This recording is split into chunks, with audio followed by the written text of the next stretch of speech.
Good afternoon, friends, and welcome to a mobile edition from me, edition of Crime Time with Duty, Ron and Ed Wallace. We're going to be covering today the sentencing of Shanda This evil demon is going to get life behind bars with no possibility of parole. We know that, Ed, but we want to see what the judge imposes for the sentence of child abuse in the first degree. Hey, I want to say thank you on behalf of Ed Wallace and myself to all of the Patreon supporters, the channel members, the replay viewers, and everyone who positively engages in this live stream. I know we have a lot of ill will towards Shanda and rightfully so. She tortured her flesh and blood, Timothy, in her own home, starved him to death, tortured him. So thank you all for being here. Ed, we're going to get right into it as soon as they start with this sentencing. We're going to hear today, Ed, from his brother and sister. And I have their names written down here. Never heard these names before. Millie and brother Nolan will be giving the impact statement. So we're going to hear that today. Just wanted to get your thoughts before I show the little piece from the prosecutor from Court TV, Ed. Yeah, there should be some very powerful testimony, impact statement testimony of the two older siblings. Now, I didn't hear of the female sibling, but I did hear of the older brother who was living on independent lives from this family. But we do know also something that Paul is not going to be, he's not going to be sentenced today. He's going to be sentenced at a later date. They had originally said that sentencing was going to be on January 29th for both of them, and then they changed it to today, the 23rd, for Shanda. And Timothy, Paul, who's charged first-degree child abuse against his brother Timothy, for his testimony, he wasn't charged with the murder. That was part of the deal. He's going to be going February 26th, his sentencing. And there's a lot of mixed feelings on it. But let's listen to what the prosecutor had to say last night on Court TV. Have you ever given hot sauce to the dogs, treat the dogs? I have put it on a couple of objects, keep them off of objects, yes. Keep them away, right? Right, because they don't want to eat hot sauce. And you never actually grab the dog, force its mouth open, and pour hot sauce down its throat. No. So it never occurred to you to use hot sauce, forcing to use hot sauce on the dog, but it occurred to you to use that as a form of punishment for your 14-year-old child. It was Paul's idea, but yes, I was at my wit's end at that time. That moment in the cross-examination of Shanda Vander Ark, I mean, that says everything. That says everything, right? You wouldn't even do this to a dog, but you did this to your own child. Amazing moment. And the man who created that moment, who tried this case and got this conviction, which is never easy to do, you got to prove every case beyond any and all reasonable doubt. Matthew Roberts, Chief Trial Attorney, Muskegon County Prosecutor's Office, is with us right now. Again, Matthew, great to see you. Appreciate it. We've got a sentencing coming up for Shanda on January 23rd. Paul Ferguson on the 26th of February, a month later. I know that's been a little bit delayed here. We've got all that coming up. What can we expect first? Let's talk about Shanda Vander Ark. My first question to you, we cover a lot of sentencing hearings, and usually the part that I think impacts everyone the most are the victim impact statements. Is that going to be a part of this sentencing? Yes, it will, and thank you for having me back, Vinny. I appreciate it. We are anticipating tomorrow that both of Timothy's older siblings, not Paul, the older siblings, the sister and the older brother, Nolan and Millie Ferguson, will be making statements. They are coming in. They're coming in from out of state, and I believe they're both in town now and do both plan on being there in court tomorrow and making a statement. So I imagine that will be very powerful to hear from both of those individuals.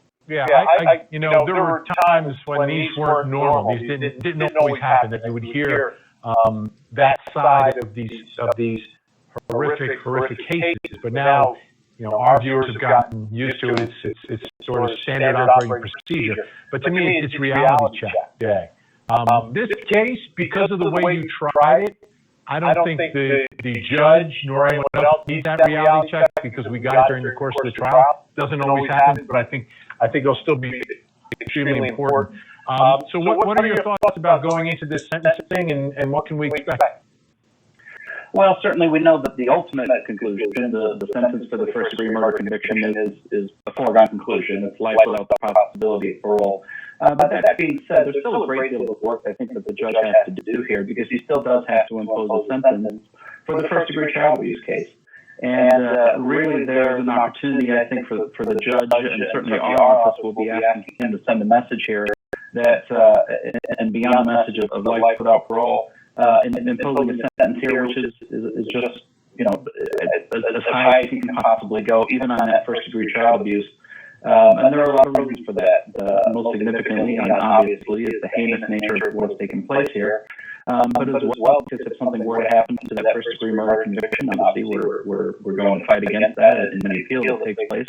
But if something were to happen, that this sentence would also be something that, in our view, should be a sentence even for that charge, that the child abuse charge, should be a sentence that keeps her incarcerated for the rest of her life.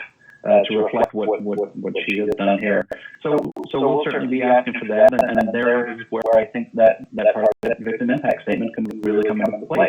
Hearing from Millie, hearing from Nolan, and certainly the judge has had an opportunity to sit through the trial himself and is now presiding over Paul's case as well. We'll be able to take all that into account, and I think that's very important. And probably the most significant part of it is what is that sentence going to be for that first-degree child abuse case? Because we know the other sentence, and it's absolutely the right sentence. It's as justified as any first-degree murder conviction I've ever been able to obtain, and she has earned every single day of it.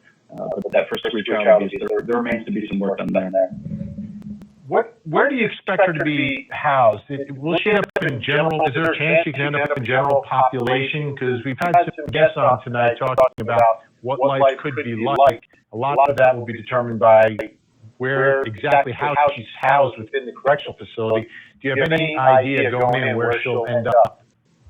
I don't. Obviously, that's going to be a decision that the Department of Corrections will have to make. I'm sure that they've already given it some thought. She's actually been at the facility now, even prior to sentencing, because of the recent change to Michigan law, which allows for first-degree murderers to be sentenced to prison even ahead of their sentencing under the right circumstances. And our sheriff requested that the Department of Corrections take her in advance of that sentencing. So she's been there for several weeks now. So they've certainly had an opportunity, I would think, to evaluate where to place her and what to do in terms of exactly how she should be housed. But it's going to be a challenge, I'm sure, for the facility in how they approach her placement, because as has been pointed out, she's at risk. There's certainly inmates, I would think, that would have reason to hate her and to want to do things to her. But she's also, I think it's also been pointed out as well here that she's a lawyer for all intents and purposes. And for that reason, she could become rather popular. So it's really going to be a struggle, I think, for the Department of Corrections, but we certainly trust them to do their jobs effectively. And there's only one facility in which she can be housed in the state of Michigan, and that's at the Huron Valley facility. And how about Paul Ferguson? We're more than a month away there. Still some work that needs to get done. What are your thoughts going into that sentencing about what he could potentially get or you'll potentially ask for? Well, as I indicated when I was on before, I did make a commitment that however the sentencing guidelines are determined, I would ask the judge to impose a sentence within those sentencing guidelines. Beyond that, there's still a lot of work for the judge to do. It will likely be a very large range, and that's for the minimum sentence. And the judge will still have to determine the maximum sentence. So there's a lot of work to be done on both ends there. And frankly, before I even commit to anything, I really want to see what Mr. Eldenbrady, Mr. Ferguson's attorney, can present on Paul's behalf. I know that part of the reason we've adjourned the case now, the sentencing now, I should say, is because he wants a little additional time to put that together for Paul. And I think it's very important for the judge to have that. It's certainly the right thing to do in light of the cooperation that Paul provided to make sure that he gets a fair sentence here and a fair opportunity to explain some of the things, some of them. All right, friends, here we go. She's walking into the courtroom now. Shanda Vander Ark is inside the courtroom. So we'll break to this coverage right now.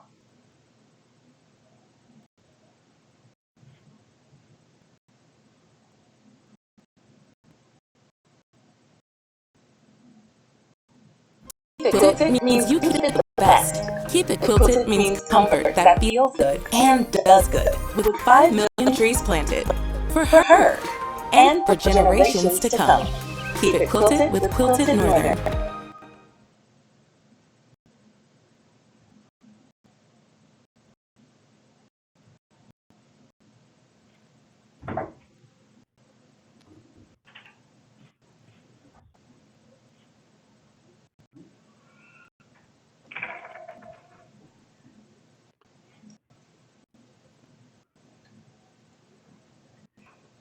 Friends, I was just playing that for you guys to eat up some of the time. She just walked through the courtroom in her prison jumpsuit, hair still in ratty braids. There's her defense attorney. Ed, your thoughts before we get started here? Well, I hope she gets used to orange. Yeah, it's not a good look for her, but I don't think anything will look good for her at this point. But yes, I can't wait to hear. The judge has not come onto the bench yet. I was monitoring it once I saw the prosecutor walk in. Shortly after that, once the prosecutor came in, we saw Shanda as you see on the screen here, walking in. This is the sentence for her conviction of murder, first degree, for Timothy Ferguson, her son. She starved him to death, and there's also a child abuse first degree. We're hoping that she gets the maximum on that child abuse first degree. And the prosecutor said, well, in that piece last night on Court TV, he said, we want to set a precedent here. We want people to understand this. We will not tolerate abuse of a child, the murder of a child, the starvation of a child, and somebody who is special needs. He was autistic, and she took full advantage of it, and there's a lot more to this case. But I'm just I'm glad we're here at this point right now, and we get to see justice fully being served here. Well, she can obviously tell she doesn't have any clue how to protect herself in prison, right? Otherwise, she wouldn't be wearing that hairstyle. Yeah, it doesn't look like it was fresh. That looks like leftover from last time. The part down the hair, the part down the middle, and all it doesn't look too good. All right, here we go. I think the judge is coming out onto the bench. So I wanted to say this too, for those of you who are wondering. Paul Ferguson will be sentenced on 2/26/24. Here we go.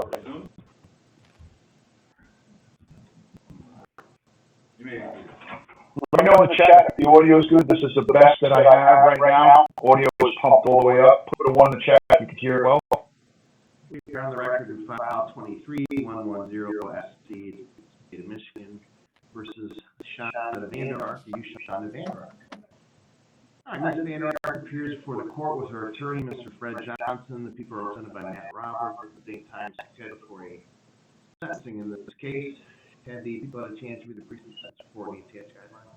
We have, Your Honor, we have no additions or corrections, although I have been advised by Mr. Johnson that he does have a number of corrections to discuss over for email. And but for his objection to the restitution board, we have no objections to corrections. Okay, I did an email to Mr. Johnson. I appreciate that. Why don't we just go through each objection just to make sure we have them all on record, and then we'll inquire Mr. Roberts whether or not he objects to that. So you may proceed. May we start with the very first page one? Okay. Under the personal history information, it notes that my client's educational attainment in the bachelor's degree. We're asking for strike that and insert the words of juris doctrine. Really? Are you kidding me with this shit? She's going to jail for the rest of she's going to jail for the rest of her life, and they're worried about the portrayal of her degrees. Did you get a copy of the email? Despicable. I did not, Your Honor. All right, I'll forward that to you just so you'll have it. Narcissist to the very end. All right, go ahead, Mr. Johnson. Page 2, the very next page, at the under the jail credit, it indicates the dates that we're in question here are July 7th, 2022 to January 19th, 2024, and we're asking the court to amend that to today's date, the second date, January 23rd, 2024.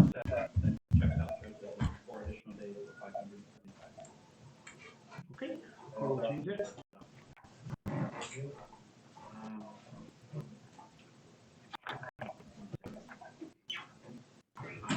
Judge, on page 2 of the interior of the document, the second, on the paragraph, there's a request for restitution for $5,000 to the Michigan Department of Health and Human Services. We have objected to that request. We asked that the court disallow that request at this juncture. We haven't received any information to justify it, and we'd ask for a hearing if the court was meant to proceed on that. Mr. Roberts? Your Honor, that request was made by the Department of Health and Human Services as compensation back to the Crime Victims' Rights Compensation Act. That fund is to pay out funerals as a result of this, and the fund is entitled to seek compensation from the defendant in no cases. I think it would end up being jointly and separately liable with Paul Ferguson as well, and that juncture with Paul Ferguson. But we do believe it is an appropriate resort, and there's documentation from the state that indicates that award goes to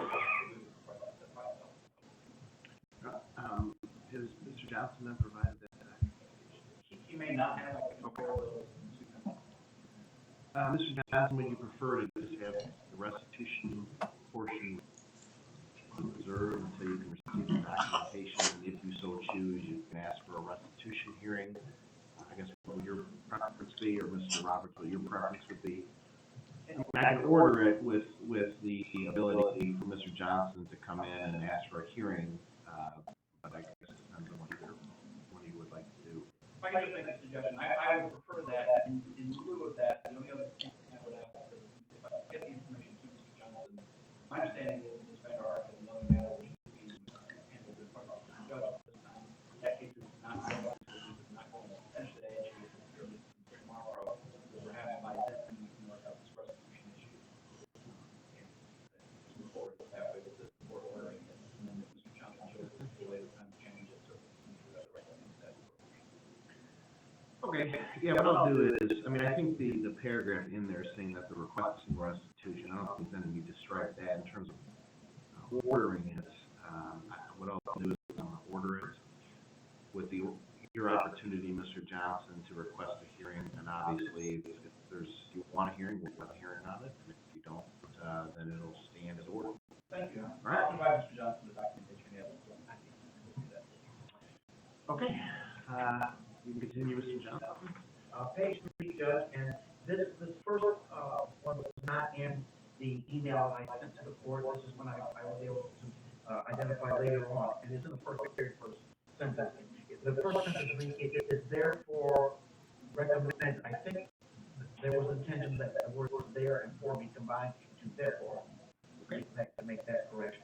Any objection, Mr. Roberts? All right. On the third paragraph, under description of the offense narrative, in the last line of the third paragraph, there were visible bruises on his chest. I believe it also been bruises on his chest, and he has to make that correction. Okay. Okay. On page, go forward to page 5. All right. Let's see, 1, 2, 3, 4, 5, 6. There's a description of the plea negotiation for Paul Ferguson there. And while we don't object to what's stated, we would like to add language that, in addition to what's stated, that the appeal have agreed to fairly and fully inform the court. And I think that, of course, that was testified as part of the agreement. That is accurate, Judge. No objections there. Okay.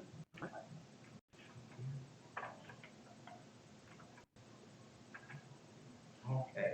On page 7, under the heading of unemployment,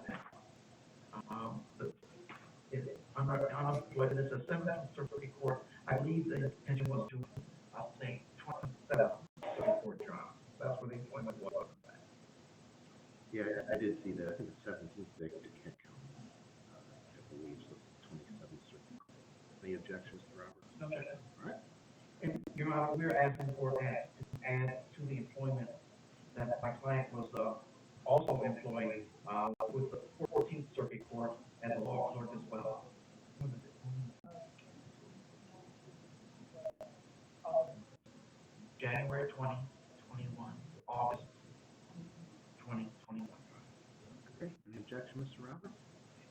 fairly minor point, but I think technically that was an internship. I don't know if that qualifies as employment, but the court wants to put that in there.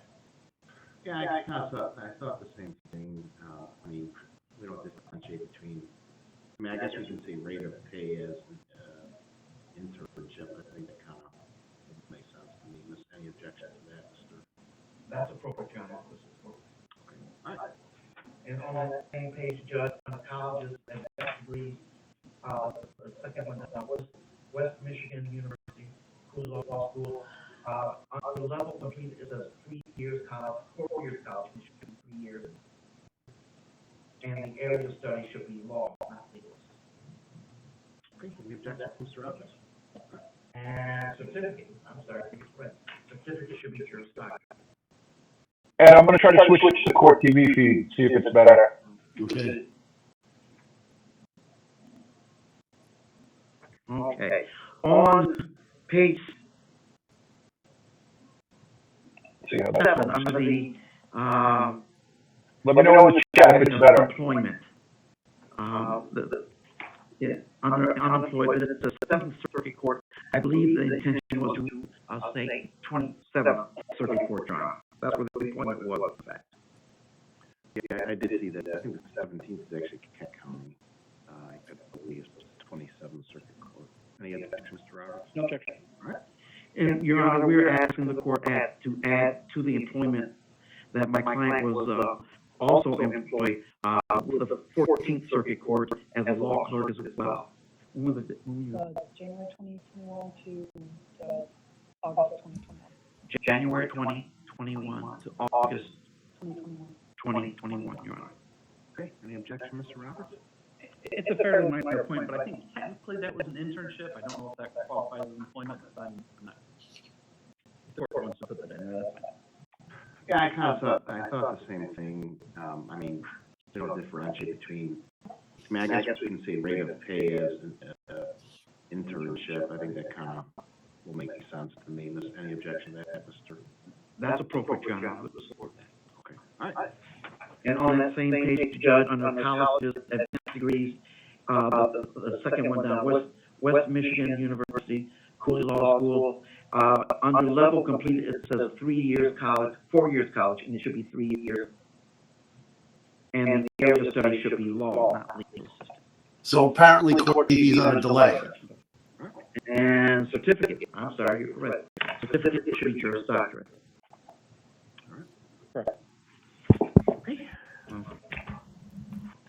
Under mental health, where it says bipolar disorder. I fixed it, Ed. Okay. Yeah. We now have the medications that's been prescribed. And I'm going to spell them for the record. The first one is LAMISTIL. Lamistil? It's Lamictal, Cena, Okay. LAMICTATIL. TIL. Okay. Lamictal.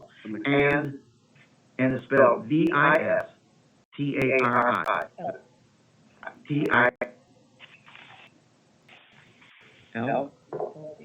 Okay.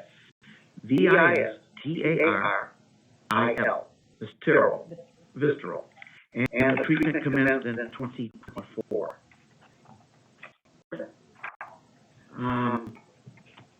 The third page, the following page, under basic information, highest grade completed. It says bachelor's degree, that should be juris doctorate, Your Honor. Is this the Department of Corrections report that they reviewed? No objection. Thank you, I have no additional corrections. She's going away for life. Who cares what the Department of Correction report has mistakes or not? Mr. Roberts. And Mr. Johnson. Any corrections or additions? Any corrections of the guidelines? Agreed. Agreed. Any Ridiculous. guidelines, Mr. Roberts? No objection. And Mr. Johnson? No, sir. All right, Ms. Vander Ark, have you had an opportunity to review the pre-sentence report and attached guidelines? Yes, sir. Any additions or corrections that you have? Yes, sir. Okay, Mr. Roberts, I believe we have some individuals here who wish to make some impact statements. Is that correct? That's correct, Your Honor. The two older siblings of Mr. Ferguson, with exclusion of Paul, would like to. Okay, they may come forward, and whoever wishes to speak first may go ahead. They can stay there, they can come to the podium, it's completely up to them, so. Okay. And just for the record, I think Ms. Ferguson actually wrote a letter as well, I believe, and. I believe it's included. Yeah, I have read the attached to the PS side, but she's certainly welcome to make the statements. How are you? I'm good. How are you? Can you please state your name for the record? Millie Joan Ferguson. Thank you. I'm Millie. I'm Timothy's youngest older sister. I'm 2 years older than him. One of my earliest memories I have was being taken away from my parents by CPS. My two older brothers rode in a car ahead of us, and me and Timothy rode together in the second car. And in every picture we had as a family, Timothy was always right by my side. We were the two youngest, the smallest. We were the two that sat in the middle of the backseat car rides with the two small cars. The last two to get hand-me-downs, the two that never had to worry about not getting homework help from the older sibling. He was always 2 years behind me, so every time I got to the next level in school, that's how many years I had to wait for him to follow along. When I was in 8th grade, he was in 6th, and there was a student in my science class that started talking about him, trying to start rumors. I stood up right as class was starting, people were quieting down, and I shouted at him to never talk about my little brother. People could say whatever they wanted about me, I didn't care, but not about him, and never about him, because I was his big sister. It was my job to protect him. I like to say I don't regret things in my life. Every mistake I've made has made me who I am today, but when Timothy died, I couldn't stop regretting. I regret not hugging him more and teasing him so much instead of telling him that I loved him every once in a while. I regret not putting aside my differences with Shanda and Paul just to check in on him. I regret not dancing with him the last time I saw him at our brother's wedding. These are the things that I can't remedy now. There's no fixing what's been done. No way to redo it all over again, and that's my regret. That I couldn't protect him when he needed me most. Timothy was so smart. He could take anything apart with any tools, or none at all. He had trouble focusing, but when he did, he was just as smart as the rest of his class. He made people angry, yes, but then he would look at you with those big baby blue eyes, and you could never stay mad at him. It took me 6 months of therapy after he died to even properly feel the emotions of his death. And I'm still in therapy today. I've been trying so hard since he passed away just to try to let people know of him, let people know that he was loved, that there are people out there grieving for him. I'm here today for him, because I was asked to speak for him, because I was given a victim impact statement form instead of a witness one, because the victim of this crime can't speak for himself. I knew him his whole life. I held him the day he was born, and I continued to try to hold his hand as long as he was by my side, until he wasn't. I want the woman who killed my little brother to face the highest punishment possible. I want her detained for the rest of her life so she can't hurt anyone else. And I want the world to know that Timothy was wanted, if not by her, then by me. He was loved by me. Thank you.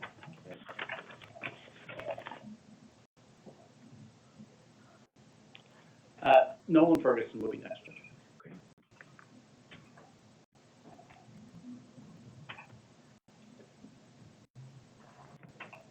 Remember, she's only 2 years older than Timothy. Amazing. She spoke well, Ed. My full name is Eric Nolan Ferguson, Jr. I am Timothy's oldest brother, and unfortunately the oldest child of Shanda Van Ark. I live with my wife 900 miles from here, and in July of 2022 I was working 60-hour work weeks trying to build a career when I received a phone call that I never thought I would get. My baby brother Timothy was gone. For 2 days I reeled with no explanation until I was informed that our own mother was in jail for his murder. Somehow, making an entirely unexpected and deeply awful situation worse. thought that things were different than when I was younger. I thought my mother had changed for the better. Not one day has been easier since then. I had to leave my career behind. My wife has to watch helplessly as I struggled, day in and day out, wondering how none of us knew what was going on. Wondering if I told Tim I loved him enough times for him to remember up until the very end. I had to wake up every day and pretend that I am who I was before Timothy died. I had to pretend to be Nolan so that my friends and coworkers and family won't worry about me more than they already do. I'm surrounded by people who love me and care about me, but not a single person besides my sisters who understand how hard it is. Timothy wasn't surrounded by people who loved him when he died. And if I had known that, nothing could have stopped me from rescuing him and holding him in my arms and telling him I love him to his big brother Scott, just like I did the day he was born. But because of Shanda Vanderark's actions, I instead got to cradle the bag of his ashes in my arms, just like I did the day he was born. In all my life, I only knew one thing that my little brother didn't like. He hated goodbyes. If he had to say goodbye to anyone, he would cry, he would hold you, and he would say, "Don't go." But now I'm the one crying, but I never got to say goodbye. I will always love Timothy like I always have, and it kills me to think about. But I know he loved even his abuser and killer up until the very end, because unlike me, that's all he was capable of, love. I, on the contrary, want to stand here and express the anger and hatred that I feel, but if I'm honest, all that's just a mask, a bandage I try to put over the hole in my heart that was reserved for Timothy, but is now just filled with pain and remorse for every hug, high five, and I loved you that I might have missed in the time that I had with my sweet baby brother. So now I turn to the justice system in hopes that in addition to serving the maximum penalty, that there will be no appeals or second chances. If I can't have my brother back, she shouldn't have the freedom back. And lastly, I want everyone to know that to those who knew him, even that wouldn't feel like justice. Because the life of one sweet little blue-eyed boy is not equivalent to that of a murderer. Thank you, Mr. Ferguson. That's right. Thank you, Judge. Powerful. I want to preface this by saying that those of us involved in the justice system Not a cheer from her. know what sentence the court is going to impose here, at least for that first degree murder charge. And it is a sentence which is as warranted in this case as ever there was case. That life without parole is the only sentence that Ms. Vanderark should receive. I wanted to stand here for two reasons. I wanted to stand here, up here at this podium, next to Millie, next to Nolan as they gave their statements, for two reasons. One, to show that we support them, that we support whatever statement they wanted to make here today. But I also wanted to see Ms. Vanderark. She didn't look over her kids once. Not once during this entire process did she look over her children. And that speaks volumes, because this case has always struck me that it's impossible as a parent, let alone as a human being, to understand the depths of the depravity that it took for us to come here today. All the things that she did, or all of the things that she withheld, or all of the things that she directed her other son to do, are so callous and so cold, they just defy explanation. I'm convinced myself that the only thing that could make any sense is that on some level, she had stopped thinking of her children as human beings. And frankly, her not looking over and not even wanting to express some type of emotion or some type of remorse or some type of recognition of those two old children that she had a hand in raising and who spoke so eloquently and so beautifully and so passionately here today, just reflects what I guess we already feared and already knew about Ms. Vanderark. By a long margin, this case has been the most difficult case that I've ever worked on as prosecutor. There are a few people that have had any contact with this that wouldn't say the same thing. Whether it's police officers, whether it's the first responders, whether it's the paramedics, or the firefighters who were on the scene, who all needed counseling to get through, to the prosecutors that have looked at this, to the other attorneys that have looked at this, to anyone you talk to. Nobody can look at this and understand any of this. And certainly nothing in Ms. Vander Ark's testimony we know wasn't persuasive for the jury, and nothing in her testimony can provide any real insight into what was going on here. Again, other than what I feel is the conclusion here is that her children were just not people to her, that she just stopped thinking of them as that. They were, certainly Timothy was just an obstacle to her. He was a challenge that she was going to win. She was not going to let Timothy win. She said it over and over again in the text message. And it's just unfathomable. Again, I know the court has no discretion to impose, and we certainly welcome and stand wholeheartedly behind the court here for having to impose the life without parole sentence. But I would say this, the court does still have some work to do because it does have to impose a sentence for that first-degree child abuse case. And as the court is aware, and we've not contested the guidelines in this case, they call for a minimum sentence of between 135 and 225 months. But I submit to the court, if ever there was a case where the guidelines don't even come close to reflecting the charge, it's this case. If not this case, then I can't even fathom what case it would be. Even with the offense variable score at nearly double what would be necessary to maximize that score, that still doesn't even scratch the surface of what this woman did.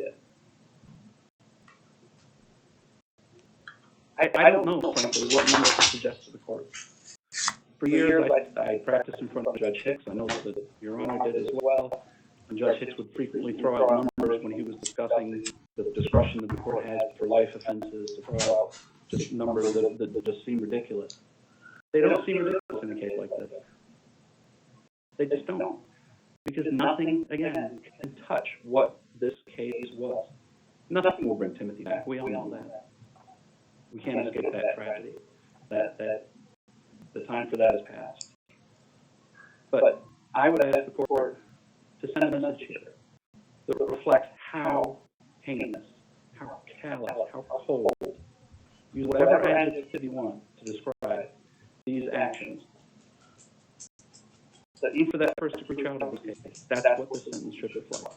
And those guidelines just don't even come close. So I leave it in the court's discretion here, and again, knowing that despite what decision it makes on that charge, it has no discretion with the life without parole sentence. And the only solace I take away from this, and I hope all the relatives and all the loved ones and all the people that care about Timothy know that the only thing we can do at this point, and the only thing this court should do at this point, is to make sure that Ms. Vander Ark never sees a day of freedom again. Thank you. Mr. Ross. Amen. Mr. Johnson, any elocution be of your client prior to sentencing? Of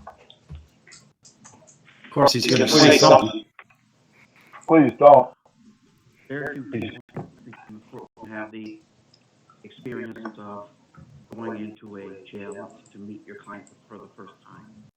I know Your Honor has. God. It's a strange feeling to go in because usually when we go.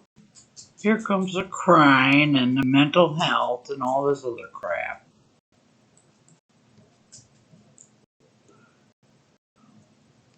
We read a police report, and in some of those cases it describes something just horrible. It's just the terrible things that happen.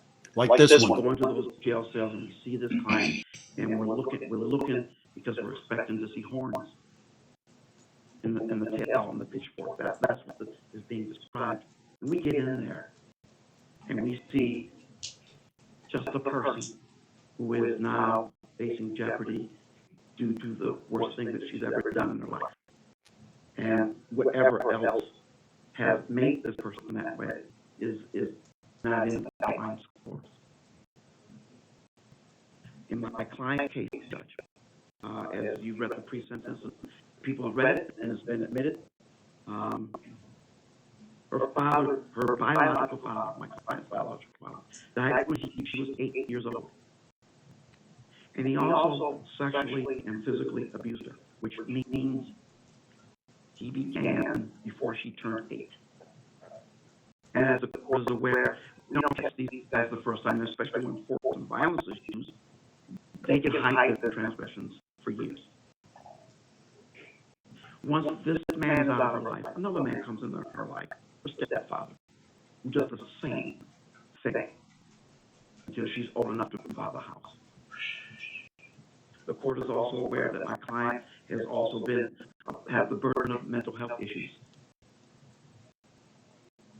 And quite frankly, the reality is when people are conditioned to believe that that's the sort of treatment that they deserve by their father and their stepfather, and their mother's not going to protect them, they tend to seek out that sort of abuse in the spouses. So the abuse continues all through the youth of her life until she finally frees herself of this man. And what does she do when she frees herself? She puts her, without resources, she has no wealth, without resources, she puts herself through college. She puts herself through law. She not puts herself through, she's second in her class in college. She's second in her class in law school. And she has, with 8 books from law school, which she's, jokingly doing this twice. Her stepfather had 8 books about those things. She goes on and she provides a home for her 3 children and her ailing husband while going to school full time, while being a mother full time, while working full time. She does all these things. But she makes a mistake. She makes one decision she shouldn't have made. Done it, been there, bought a t-shirt. You better come up with some other excuse.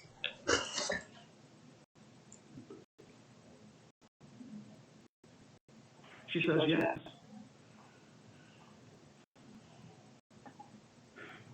She has no criminal history. I can find a speeding ticket. She raised dogs. She did Herculean stuff. When she got that phone call telling her that Timothy is either going to come to her or he was going to go into foster care, she said yes. Had she said no, I already have a house full of people I can't afford. We don't have the resources. Had she said no, my husband's sick. I have a 20-year-old son still sleeping on the couch. Had she said no, Timothy would be alive today, and he would probably be in the loving care of a foster family, like someone who could take.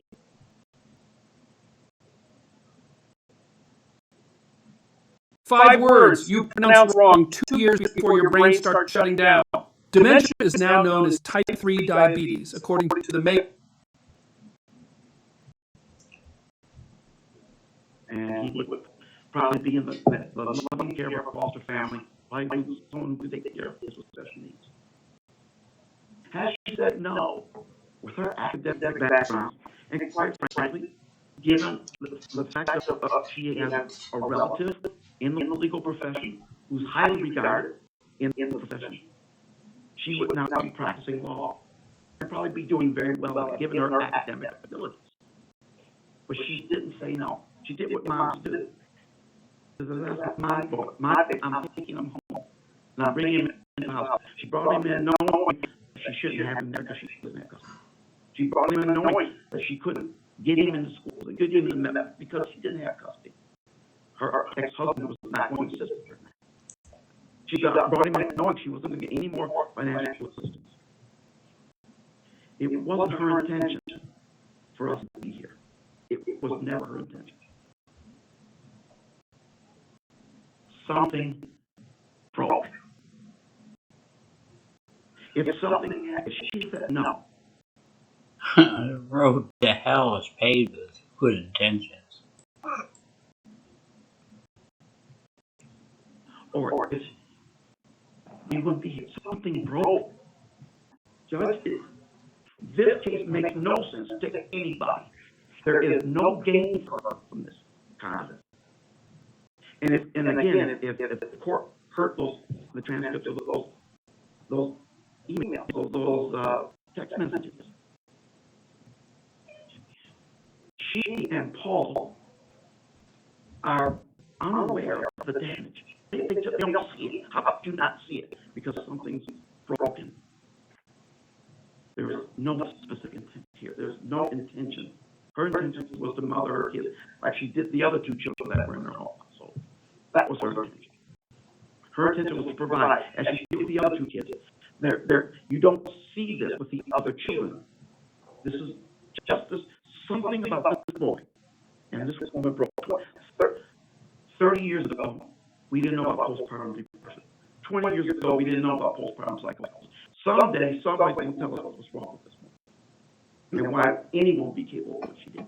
Somebody's going to explain it. 400 years ago, we burned people like her because the blood lust was there.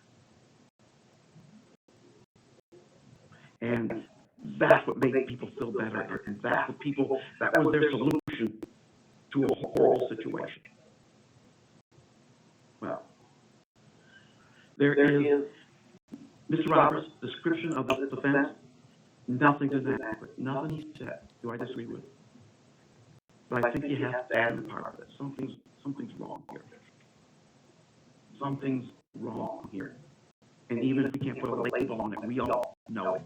This is her. This Timothy was her blood son. This wasn't some child. This wasn't a financial gift. This wasn't a stranger. This was her blood. She gave birth to this boy. And yet she was able to do what she did. Something's broken. The human mind just is capacities and its reasonings. I don't claim to understand. We can look at her life before this and the circumstances, and they come together. And unfortunately, Timothy is the victim of it. That we get that. But the idea that this is premeditated or she intended it, when the video showed when she was surprised. She was surprised when he passed. Something's amiss, and I'm asking the court to respond to that reality.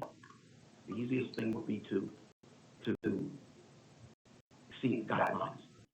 But I'm asking for to do the hard thing, and that has to respond to reality. This is a person who, if she had said no, 10 years from now she'll be practicing law, and people will be asking her to come to speak to high schools to talk about how you overcome what you've overcome, the mental health issues, the abuse from man after man after man. This was a survivor and a person who pulled herself up by her own bootstraps, no resources, all on her own, all her effort. This is what she's done as well. And it's unfortunate. It's horrible for Timothy. It's horrible for her.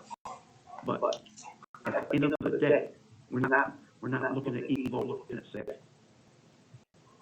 And I ask the court to apply that standard. Thank you. All right, thank you, Mr. Johnson. Ms. Vander Ark, do you wish to say anything prior to this?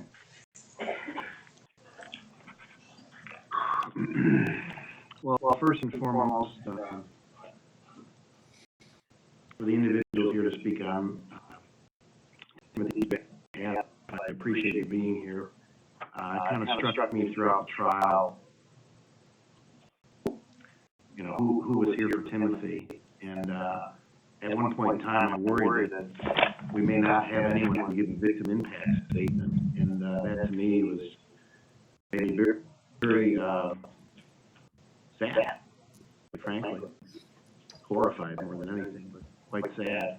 And I'm happy that two individuals took time to be here from miles across the country. And out of a horrible situation, that makes me feel a little bit better. Not much, but a little bit better. Mr. Johnson makes the same argument today that he made at the trial, that this was just negligence. This was her not understanding what was going on. She was really trying to do the punishment. She was trying to be a good parent, and she just didn't realize that Timothy was in such a horrible condition. And I found myself, especially during closing argument, quite frankly, finding myself almost believing that.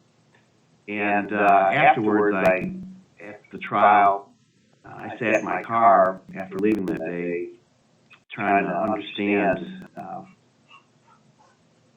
why I could feel that way. And what I realized is that I wanted to feel that way because I didn't want to accept the reality of the situation here. And the reality of the situation here is that this person, Ms. Vander Ark, you intentionally engaged in these acts.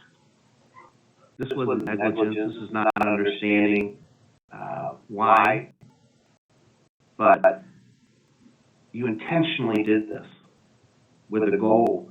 And I think Mr. Johnson's correct. I don't believe there was an intent to kill here, because you would have lost the very thing that you wanted to torture.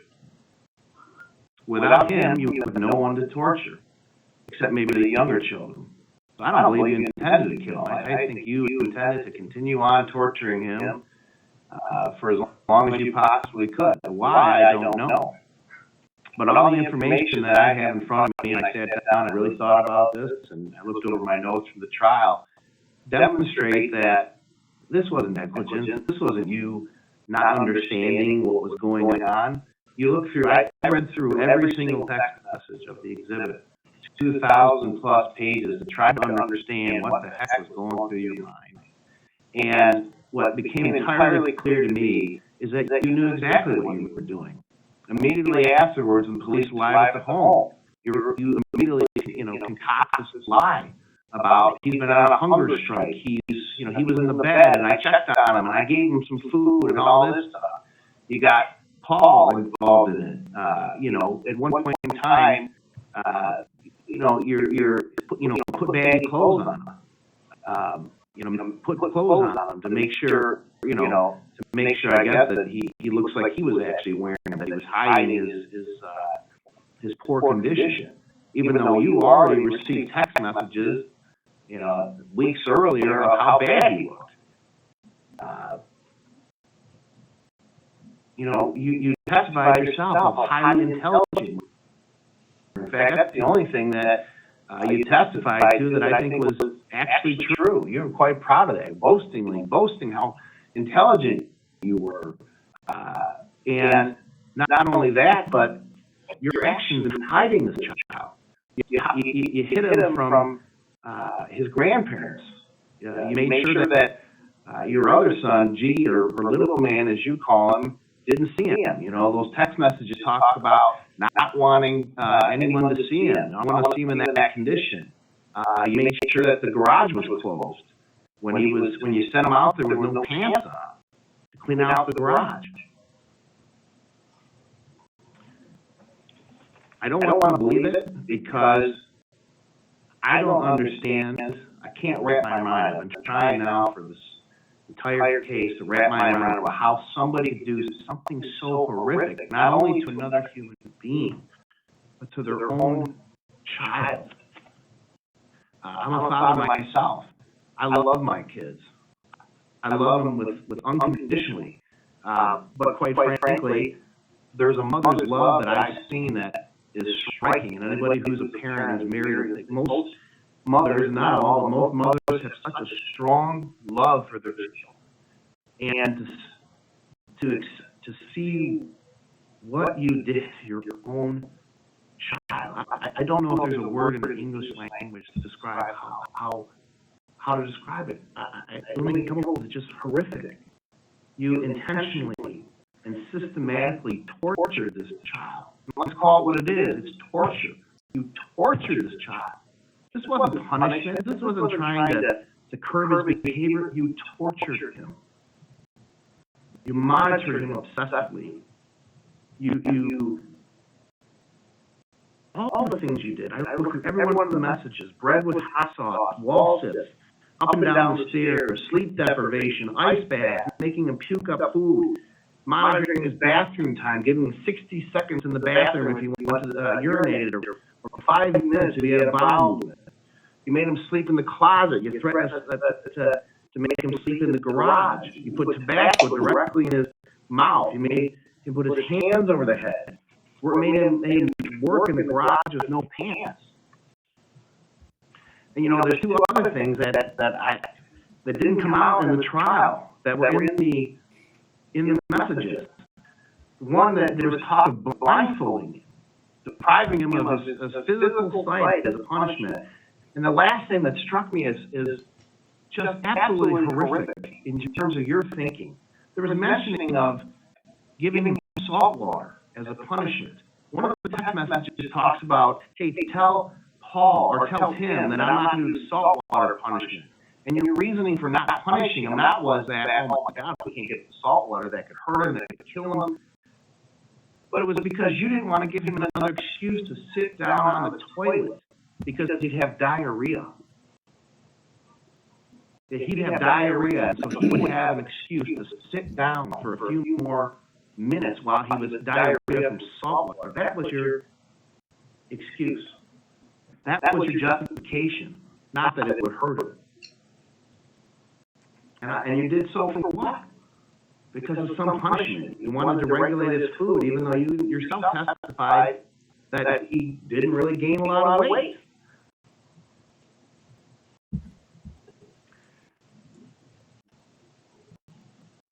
Towards the end of these text messages, you and Paul are talking about not wanting him to win. It's not going to win. I didn't allow pictures to be shown in open court of Timothy as he was when he died, because I didn't want people to remember him like that. Of all the things you took away from him, one thing I didn't want you to take away from him was at least some shred of dignity. And then I also thought, well, I'm a judge, I'm a human being. I don't know how to right this wrong. We try to do this, I try to do this on the bench every day. There's no way to right this wrong, except impose a sentence that essentially takes away your freedom. And I thought to myself, what do I do? And I will tell you this, I'm choosing not to remember your son dead, looking like a Holocaust victim. I'm choosing to remember like that. And you can't even look at him. That's how he was. A beautiful child with a lot of life in his eyes. That's who your son was. And you took that from him. I'm choosing to remember him as a happy individual with life, not as an individual. And that's the picture I want people to remember of your son. You took that from him. You took it from him. For what reason, I don't know. Mr. Johnson's right. There is something broken in you. I don't know what that is, but it doesn't negate what you did here. So, besides remembering him like that, I'm not going to let you hide in the darkness anymore. People know what you are now. They know what you did. You're not able to hide in the darkness anymore. Timothy won. And he won because we know what you did to him now. It's not hidden anymore. We know who you are. That's the way that I'm going to honor him. You don't win. Because justice, thank God, in this case prevailed. I can't even imagine if you had been able to resuscitate him. He'd be still suffering.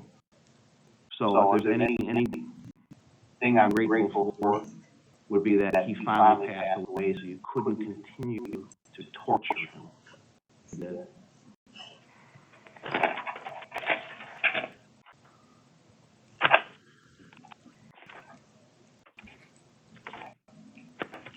The sentence of the court, first as to count 2, child abuse in the first degree.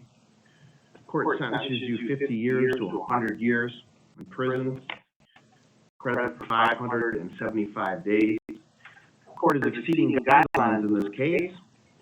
The court finds that the amount of torture that I've indicated in terms of the long-term suffering that Mr.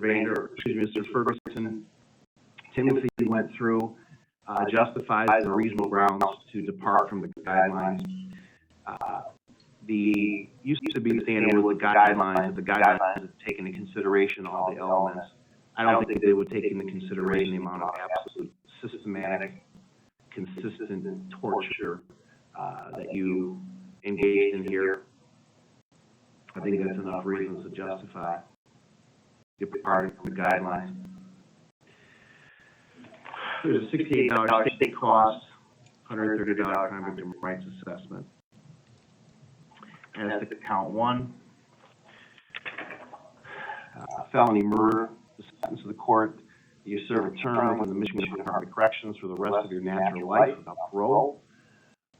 Again, there's credit for 575 days that you've already served.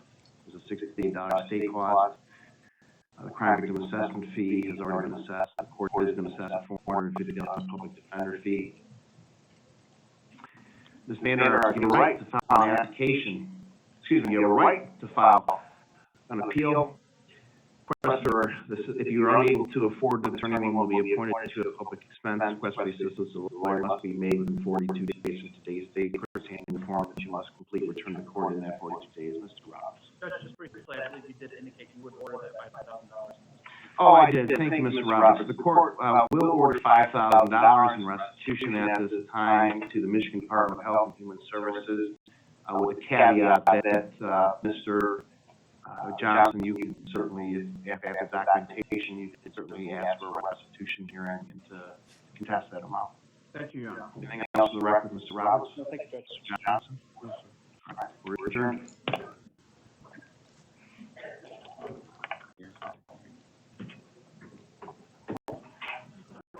Get her out of here. I don't want to see her face again. Get her the hell out.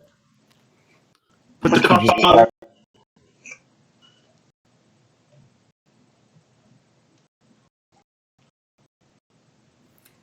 Hi, I'm Nicole Hockley from Sandy Hook Promise. I know this is hard to hear, but it's important. The shooter who murdered my son carried AR. Cuffs on. Put the cuffs on her and take her away. Man, I just want to watch this to the end. Go away, evil monster. That is the face of the demon right there. Oh, she's got cuffs on. She's got the belt around the waist. Yep, shackles at the feet. I'm boiling inside right now. I can't contain my anger. Well, the judge did a fantastic job, Ed. I mean, when I saw the picture of Timothy, I couldn't hold my emotions back. I'm here in my office, and you know, I had to go with the Kleenex. It was so emotional, and the judge put his heart and soul into that sentence. 50 to 100 years on the child abuse sentence, which is, again, in a sense, another life sentence. Life without the ability of parole. She is dumb. She's behind bars where she belongs, but if there was ever a death penalty case, this one would fit into that death penalty category. But in the state of Michigan, they abolished it in 1963, so it wasn't even an option. But Ed, I wanted to go to you immediately for your thoughts. Just, first, her lawyer. If, he's saying something is wrong with her. Well, if that was the case, then why didn't you put on an insanity defense? Okay? She's going to appeal. She was talking throughout the whole time to her lawyer, taking notes. It was disgusting. Okay? She couldn't look at her kids, her two kids. Now, remember, I did see a couple of things that I thought were inappropriate in the chat. The daughter is 17 years old. There's nothing she could have done for her brother. Yeah. Right. And I'm not sure what her situation is. I mean, the state took her away. Is she still in foster care? Or has somebody adopted her? What I don't know all the nuances of her condition. The older brother, 900 miles away, and, he moved away. Obviously, it appears to me to get away from this craziness. Okay. Right. They had to know that they growing up, they had to know that the mother was, and for the father for that matter, were not normal. Okay, again, father, no show. He has, yeah. I think that the father is afraid of being arrested, and I think that rightfully so, because we all feel, and I know that our friends in the chat feel a similar way. He brought Timothy to her and said, "I can't handle him anymore," knowing that Shanda had this problem in Oklahoma in 2009 going to 2000 and I have it written down. So 2009 to 2012, she had a real big issue, and there's paperwork that's out there that says that she was doing a lot of really bad stuff. And I don't want to go into it here, but at the end of the day, Ed, he brought Timothy and packaged them up and sent them to her house, and she accepted them. Torah, the father is not the one that had the stroke. That was the stepfather. That was her second marriage. Right. We're talking about the biological father. The biological father is still in Oklahoma, and he should be arrested. He violated the judge's order. He gave this child to that woman, knowing she lost her parental rights in Oklahoma. Okay? She should have nothing to do with that child. The child would have been far better off in foster care than what happened here. As the judge said, he'd still be alive today. Okay? 100%. 100%. That father needs to be held responsible. I'm sorry. Okay? He needs to get arrested, and he needs to be held accountable for what he did. Yeah. He doesn't get a pass. He doesn't get a pass. I don't think that there's many that would argue that. I wanted to listen to the victim impact statement. They're only all in total 3 minutes total. So I want. Oh, that's something she deserves, and she's going to one of the worst prisons here in Michigan. I think it's the only woman's prison anyway, but still, it's not a great prison here in Valley. But yeah, it's too bad we did do away with the death penalty for some cases, because there's people that just, taxpayers are just wasting their money on them. That's all it is. These people like that, it's sad. But like I said before, maybe certain people didn't love him, but I know now he's truly loved, and he's in heaven, and stuff like that. And she ain't going to it, but once she's done with prison, she's gonna meet her father, Satan. So with that said, I'd like to thank you for watching.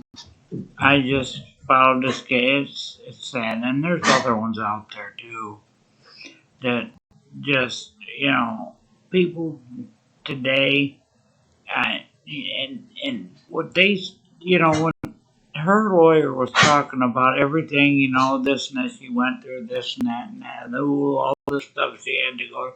You know what? My life was hell too. But I'm telling you, my kids, you have to break that cycle. My kids, my oldest daughter was tough. I mean, yeah, she was a tough one. She was a rebel. And I'm telling you, but they got, they'd ask for stuff and I'd say no, and she eventually got it, but not without getting smacked or something. Anyway, with that said, rest in peace, Timothy. I know you're loved now, in the arms of Jesus. God bless you all. Peace and love. Thanks for watching.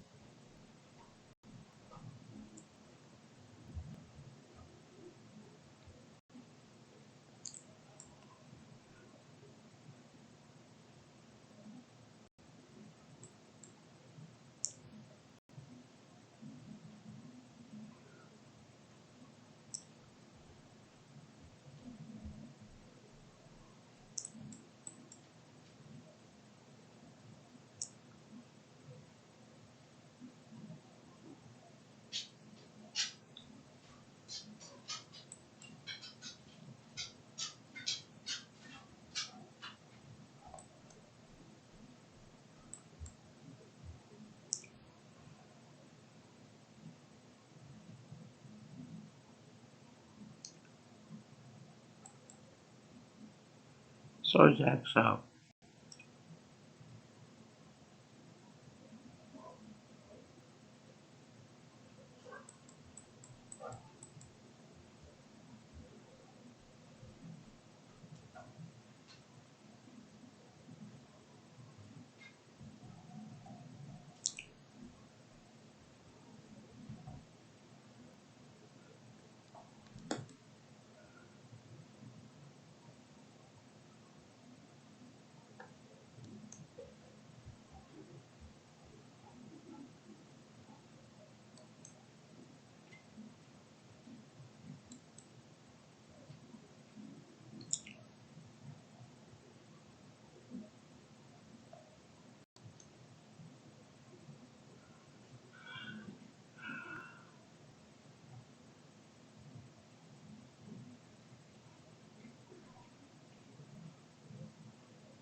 Sorry, so